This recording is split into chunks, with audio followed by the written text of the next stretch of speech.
Hi friends, welcome to ನಮ್ಮ ಖುಷಿ YouTube channel. ಇವತ್ತು ನಾನು ಬದನೆಕಾಯಿ ಎಣ್ಗಾಯಿ ರೆಸಿಪಿ ಶೇರ್ ಮಾಡ್ತಾ ಇದ್ದೀನಿ. ಇದಂತೂ ತುಂಬ ಚೆನ್ನಾಗಿರುತ್ತೆ. ರೊಟ್ಟಿ ಮತ್ತು ಚಪಾತಿಗಂತೂ ಒಳ್ಳೆ ಕಾಂಬಿನೇಷನ್ ಅಂತಲೇ ಹೇಳ್ಬೋದು. ತುಂಬ ಸಿಂಪಲ್ಲು, ಮನೇಲಿರೋ ಇಂಗ್ರೀಡಿಯೆಂಟ್ಸ್ನೇ ಹಾಕಿಬಿಟ್ಟು ಮಾಡೋದು. ಬನ್ನಿ ಕ್ವಿಕ್ಕಾಗಿ ನೋಡ್ಕೊಂಡು ಬರೋಣ ಹೇಗೆ ಮಾಡೋದು ಅಂತ. ಇಲ್ಲಿ ಒಂದು ಬಾಣಲಿ ಅಥವಾ ಯಾವುದಾದ್ರೂ ಒಂದು ಪಾತ್ರೆ ತಗೊಂಡು ಸ್ವಲ್ಪ ಉಪ್ಪು ಹಾಕ್ಬಿಟ್ಟು ಸ್ವಲ್ಪ ನೀರು ಹಾಕ್ಕೊಳ್ಳಿ. ಬದನೆಕಾಯಿನ ಈ ಥರ 4 ಪೀಸ್ ಕಟ್ ಮಾಡ್ಕೊಂಡ್ಬಿಟ್ಟು ಹಾಕ್ಕೊಳ್ಳಿ. ಫುಲ್ ಕಟ್ ಮಾಡೋಕ್ಕೆ ಹೋಗಬೇಡಿ. ಈ ಥರ ಕಟ್ ಮಾಡಿದರೆ ಸಾಕು, ಎಣ್ಗಾಯಿಗೆ ಚೆನ್ನಾಗಿರುತ್ತೆ. ಉಪ್ಪು ನೀರಿಗೆ ಯಾಕೆ ಹಾಕಬೇಕಂದ್ರೆ ಬದನೆಕಾಯಿ ಕಪ್ಪಾಗೋದಿಲ್ಲ ಎಷ್ಟೊತ್ತಿಟ್ರೂ. ಅದಕ್ಕೆ ಉಪ್ಪು ನೀರಿಗೆ ಬದನೆಕಾಯಿ ಹಾಕ್ತಾಯಿದ್ದೀನಿ. ಸೊ ನಾನಿಲ್ಲಿ ಒಂದು ಪಾತ್ರೆ ತೊಗೊಂಡ್ಬಿಟ್ಟು ಒಂದು ಸ್ವಲ್ಪ ಎಣ್ಣೆ ಹಾಕಿ ಚಕ್ಕೆ, ಒಂದು ಏಲಕ್ಕಿ, ಒಂದು ಲವಂಗ, ಇಲ್ಲಿ 5 ಮೆಣಸು ತೊಗೊಂಡು ಸ್ವಲ್ಪ ಆಯಿಲಲ್ಲಿ ಚೆನ್ನಾಗಿ ಫ್ರೈ ಆಗಬೇಕು. ಆಯಿಲಲ್ಲಿ ಚೆನ್ನಾಗಿ ಫ್ರೈ ಆದಮೇಲೆ ಒಂದು 1/2 ಬೌಲಷ್ಟು ಕಡಲೆಬೀಜ ತೊಗೊಳ್ತಾ ಇದ್ದೀನಿ. ಕಡಲೆಬೀಜನೂ ಅಷ್ಟೇ ಆಯಿಲಲ್ಲಿ ಫ್ರೈ ಆದಷ್ಟು ಟೇಸ್ಟ್ ಚೆನ್ನಾಗಿ ಕೊಡುತ್ತೆ ನಮಗೆ. ಸೊ ಇಷ್ಟು ಫ್ರೈ ಆದರೆ ಸಾಕು. ಇದಾದಮೇಲೆ ಒಂದು ದೊಡ್ಡದು ಈರುಳ್ಳಿ ತೊಗೊಂಡಿದ್ದೀನಿ. ದೊಡ್ಡ ಈರುಳ್ಳಿ ತೊಗೊಂಡು ಈ ಥರ ಉದ್ದಕ್ಕೆ ಕಟ್ ಮಾಡ್ಕೊಂಡಿದ್ದೀನಿ. ಇದು ಗ್ರೈಂಡರ್ಗೆ ಹಾಕ್ತಾ ಇರೋದಲ್ವ, ಸೊ ಅದಕ್ಕೇ ಸ್ವಲ್ಪ ದೊಡ್ಡದಾಗೆ ಕಟ್ ಮಾಡ್ಕೊಂಡಿದ್ದೀನಿ ನಾನು. ಸೊ ಅದು ಅಷ್ಟೇ ಆಯಿಲಲ್ಲಿ ಚೆನ್ನಾಗಿ ಫ್ರೈ ಆಗಬೇಕು ಈರುಳ್ಳಿನೂ. ಈ ಥರ ಮಾಡ್ಕೊಂಡು ತಿನ್ನೋದ್ರಿಂದ ಅಂದರೆ ಸೂಪರಾಗಿರುತ್ತೆ ರೊಟ್ಟಿಗೆ ಅಥವಾ ಚಪಾತಿಗೆ. ನಾನಿಲ್ಲಿ 3 ಬೆಳ್ಳುಳ್ಳಿ ತೊಗೊಂಡಿದ್ದೀನಿ ಬಿಡಿಸ್ಬಿಟ್ಟು. ಆಮೇಲೆ 3 ಟೊಮೆಟೊ ತೊಗೊಂಡಿದ್ದೀನಿ. ಇದು ಅಷ್ಟೇ, ಬೆಳ್ಳುಳ್ಳಿ ಮತ್ತು ಟೊಮೆಟೊ ಆಯಿಲಲ್ಲಿ ಚೆನ್ನಾಗಿ ಫ್ರೈ ಆಗಬೇಕು. ಇದು ಸ್ವಲ್ಪ ಚೆನ್ನಾಗಿ ಫ್ರೈ ಆದಮೇಲೆ ಇಲ್ಲಿ 2 ಸ್ಪೂನಷ್ಟು ಎಳ್ಳು ಹಾಕ್ಕೊಳ್ತಾ ಇದ್ದೀನಿ, ಬಿಳಿ ಎಳ್ಳು. ನಿಮ್ಮ ಮನೇಲಿ ಕಪ್ಪು ಎಳ್ಳಿದ್ರೆ ಅದನ್ನು ಯೂಸ್ ಮಾಡ್ಬೋದು. 2 ಸ್ಪೂನು ಎಳ್ಳು ಹಾಕ್ಬಿಟ್ಟು ಚೆನ್ನಾಗಿ ಫ್ರೈ ಮಾಡ್ಕೊಂಡಾದ್ಮೇಲೆ 1 ಸ್ಪೂನಷ್ಟು ಗಸಗಸೆ ಹಾಕಿ. ಗಸಗಸೆ ಹಾಕೋದ್ರಿಂದ ರುಚಿ ಚೆನ್ನಾಗಿ ಬರುತ್ತೆ ಎಣ್ಗಾಯ್ದು. ಸೊ ಅದು ಅಷ್ಟೇ, ಆಯಿಲಲ್ಲಿ ಚೆನ್ನಾಗಿ ಫ್ರೈ ಆದಮೇಲೆ ಉಪ್ಪು ಸ್ವಲ್ಪ ನೋಡಿ ಹಾಕ್ಕೊಳ್ಳಿ. ಆಮೇಲೆ ಉಪ್ಪು ಹಾಕೋದಿದೆ, ಇದು ಮಸಾಲೆಗಷ್ಟೇ ಉಪ್ಪು. ಸೊ ಉಪ್ಪು ಹಾಕ್ಕೊಂಡ್ಬಿಟ್ಟು ಚೆನ್ನಾಗಿ ಮಿಕ್ಸ್ ಮಾಡ್ಕೊಳ್ಳಿ. ಅದಾದಮೇಲೆ ಒಂದು ಬೌಲಷ್ಟು ಕಾಯಿ ತುರಿ ತೊಗೊಂಡಿದ್ದೀನಿ. ನೀವು ಬೇಕಾದ್ರೆ ತೊಗೋಬೋದು.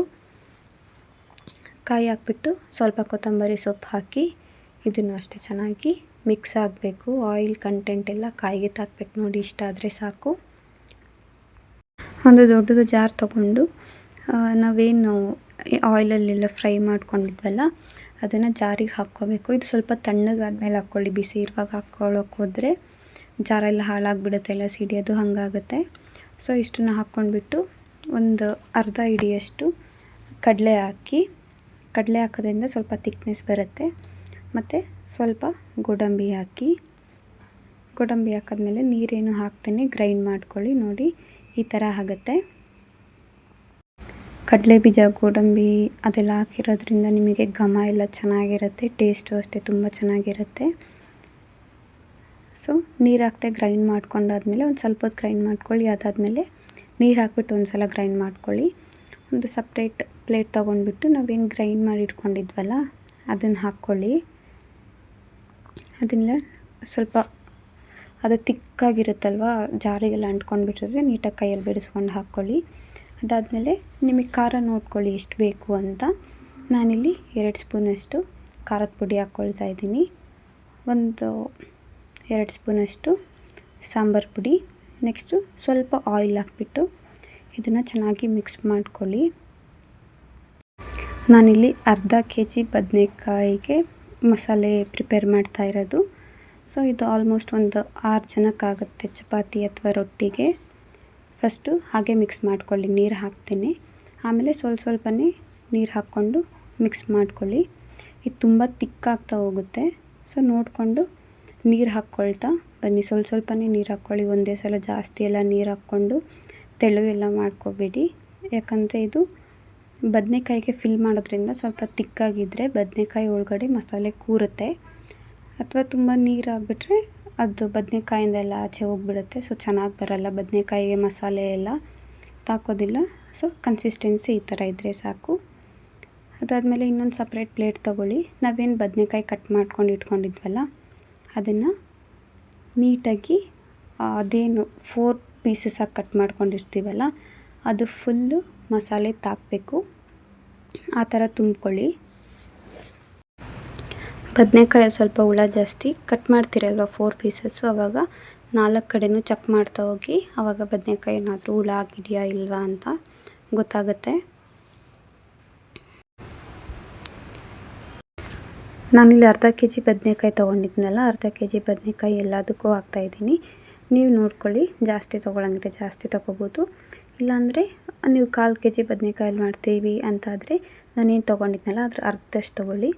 ಇಲ್ಲ 1 ಕೆ ಜಿಯಷ್ಟು ಮಾಡ್ತೀನಿ ಅಂದರೆ ನಾನೇನು ತೊಗೊಂಡಿದ್ನಲ್ಲ ಅದನ್ನು ಡಬಲಷ್ಟು ತೊಗೊಳ್ಳಿ. ನಾವೇನೆಲ್ಲ ಬದನೇಕಾಯಿ ಒಂದೊಂದು ತುಂಬ್ಕೊಂಡಿದ್ವಿ ಅದೇ ಥರ ಎಲ್ಲದನ್ನು ತುಂಬ್ಕೊಳ್ಳಿ. ಒಂದು ಸಪ್ರೇಟ್ ಬಾಣಲಿ ತೊಗೊಂಡು ಎಣ್ಣೆ ಹಾಕ್ಕೊಂಡು ಸ್ವಲ್ಪ ಸಾಸಿವೆ ಹಾಕ್ಕೊಳ್ಳಿ. ಸಾಸಿವೆ ಸಿರಿದಾದ್ಮೇಲೆ ಕರ್ಬೇವಿನ ಸೊಪ್ಪು ಹಾಕ್ಕೊಳ್ಳಿ. ಕರ್ಬೇವಿನ ಸೊಪ್ಪು ಅಷ್ಟು ಆಯಿಲ್ ಚೆನ್ನಾಗಿ ಫ್ರೈ ಆಗಬೇಕು. ಅದಾದಮೇಲೆ ಈರುಳ್ಳಿ, ಒಂದು ದೊಡ್ಡದು ಈರುಳ್ಳಿ ತೊಗೊಂಡಿದ್ದೀನಿ, ಉದ್ದಕ್ಕೆ ಕಟ್ ಮಾಡ್ಕೊಂಡ್ಬಿಟ್ಟು ಇದು ಅಷ್ಟೇ ಆಯಿಲಲ್ಲಿ ಚೆನ್ನಾಗಿ ಮಿಕ್ಸ್ ಆಗಬೇಕು. ಅಲ್ಲಿವರೆಗೂ ಚೆನ್ನಾಗಿ ಫ್ರೈ ಮಾಡ್ಕೊಳ್ಳಿ. ಅದಾದಮೇಲೆ ಸ್ವಲ್ಪ ಉಪ್ಪು ಹಾಕ್ಕೊಳ್ಳಿ. ಆವಾಗಲೇ ಉಪ್ಪು ಹಾಕ್ಕೊಂಡಿದ್ವಲ್ಲ, ಇದಕ್ಕೆ ಸ್ವಲ್ಪ ಉಪ್ಪು ಹಾಕ್ಕೊಂಡ್ರೆ ಸಾಕು. ಬದನೇಕಾಯಿಗೆ ಮಸಾಲೆ ಎಲ್ಲ ತುಂಬಿ ಇಟ್ಕೊಂಡಿದ್ವಲ್ಲ ಅದನ್ನು ಒಂದೊಂದೇ ಜೋಡಿಸ್ತಾ ಬನ್ನಿ. ಈ ಥರ ಮಾಡೋದ್ರಿಂದ ಅಂತೂ ಸೀರಿಯಸ್ಸಾಗಿ ಹೇಳ್ತಾ ಇದ್ದೀನಿ, ತುಂಬ ಚೆನ್ನಾಗಿರುತ್ತೆ. ಒಂದು ಸಲ ಟ್ರೈ ಮಾಡಿ ನೋಡಿ, ನಿಜವಾಗ್ಲೂ ನಿಮಗೂ ಗೊತ್ತಾಗುತ್ತೆ ಎಷ್ಟು ಚೆನ್ನಾಗಿರುತ್ತೆ ಬದನೇಕಾಯಿ ಎಣ್ಗಾಯಿ ಅಂತ. ಯೂಶ್ವಲಿ ಕೆಲವೊಬ್ಬರಿಗೆ ಬದನೇಕಾಯಿ ಇಷ್ಟ ಆಗಲ್ಲ, ಬಟ್ ಈ ಥರ ಮಾಡ್ಕೊಂಡು ತಿನ್ನೋದ್ರಿಂದ ಮಕ್ಕಳೂ ತಿಂತಾರೆ, ದೊಡ್ಡವರು ತಿಂತಾರೆ, ಯಾರೇ ಆಗಿದ್ರೂ ಚೆನ್ನಾಗಿ ತಿಂತಾರೆ. ಸೊ ಇದನ್ನು ಸ್ವಲ್ಪ ಆಯಿಲ್ ಹಾಕಿ ಇರ್ತೀವಲ್ಲ ಅದರಲ್ಲಿ ಚೆನ್ನಾಗಿ ಮಿಕ್ಸ್ ಮಾಡ್ಕೊಳ್ಳಿ. ಫಸ್ಟ್ ಮಸಾಲೆ ಎಲ್ಲ ಹಾಕಬೇಡಿ, ಅದೇನು ಬದನೇಕಾಯಿ ಎಲ್ಲ ಹಾಕಿರ್ತೀವಲ್ಲ ಅದು ಫ್ರೈ ಆಗಬೇಕು. ನೋಡಿ ಈ ಥರ ಕಲರ್ ಚೇಂಜ್ ಆದಮೇಲೆ ಮಸಾಲೆ ಏನು ಮಿಕ್ಕಿರುತ್ತಲ್ವ ಅದನ್ನು ಹಾಕ್ಕೊಳ್ಳಿ. ಸ್ವಲ್ಪ ಎಳೆ ಬದನೇಕಾಯಿ ತೊಗೊಳ್ಳಿ, ಅವಾಗ ಚೆನ್ನಾಗಿರುತ್ತೆ. ಸೊ ಮಸಾಲೆ ಎಲ್ಲ ಹಾಕ್ಕೊಂಡ್ಬಿಟ್ಟು ಅದೇನು ಪ್ಲೇಟಲ್ಲೆಲ್ಲ ಇರುತ್ತಲ್ವ ಅದನ್ನು ಹಾಕ್ಕೊಳ್ಳಿ.